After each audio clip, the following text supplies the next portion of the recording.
श्री गणेशाय नमः। मोक्षदा एकादशी व्रत कथा।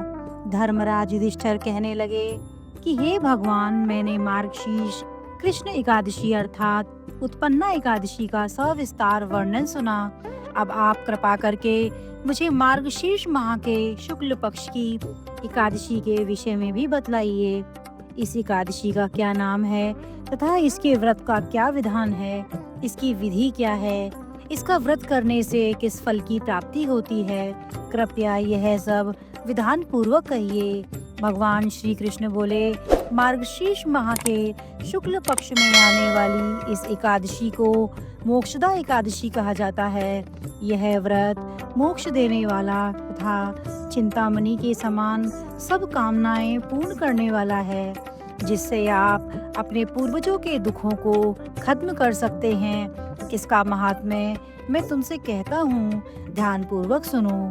मोक्षदा एकादशी व्रत कथा। गोकुल नाम के नगर में बैखानस नाम राजा राज्य करता था। उसके राज्य में चारों वेदों के ज्ञाता ब्राह्मण रहते थे। वह राजा अपनी प्रजा का पुत्रवत पालन करता था।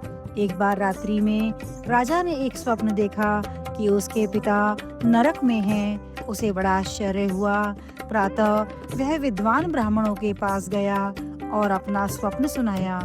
कहा, मैंने अपने पिता को नरक में कष्ट उठाते देखा है। उन्होंने मुझसे कहा कि हे पुत्र, मैं नरक में पड़ा हूँ, यहाँ से तुम मुझे मुक्त कराओ।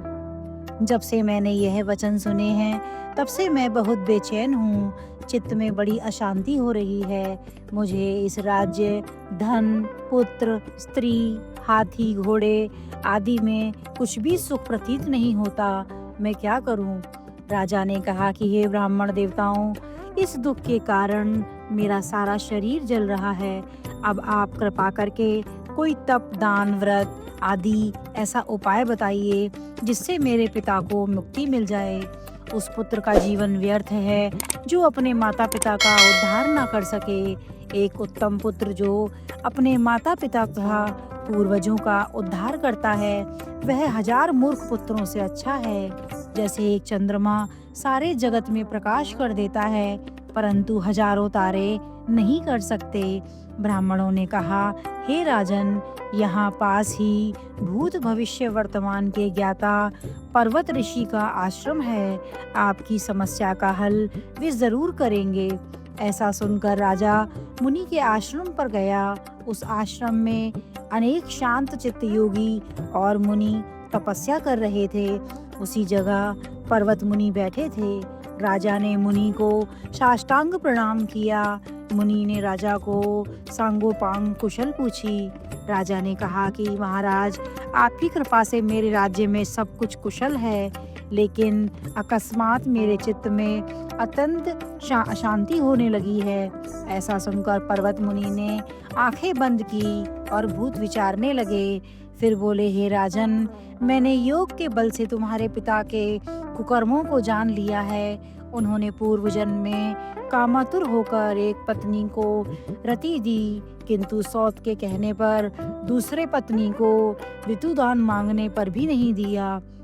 उसी पाप कर्म के कारण तुम्हारे पिता को नरक में जाना पड़ा।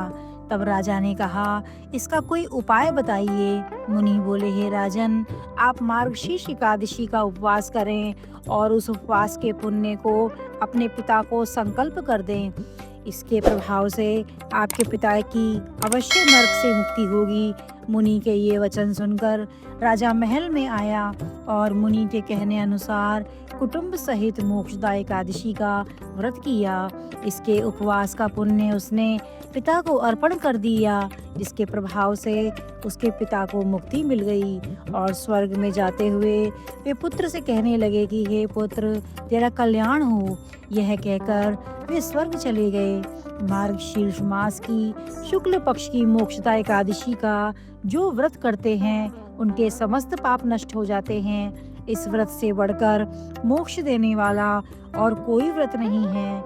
इस दिन गीता जयंती मनाई जाती है। साथ ही यह धनुर्मास की एकादशी कहलाती है।